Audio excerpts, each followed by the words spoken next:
शेखर जी। धन्यवाद सभापति जी।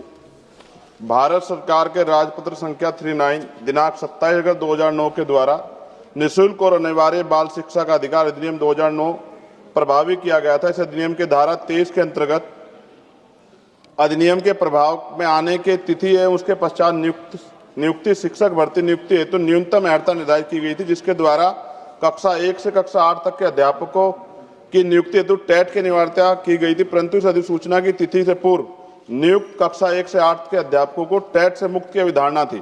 भारत के राजपत्र संख्या 34 दिनांक 10 अगस्त 2017 के द्वारा निःशुल्क और अनिवार्य बाल शिक्षा अधिकार अधिनियम 2009 की धारा 23 के उपधारा 2 के परंतु संशोधित किया गया कि जो अप्रशिक्षित अध्यापकों के लिए था, परंतु एनसीटी के माननीय उच्चतम न्यायालय में दिए गए भ्रामक शपथ पत्र दिए जाने का न्यायालय द्वारा भ्रमित आदेश पारित हो गया। एनसीटी द्वारा प्रेषित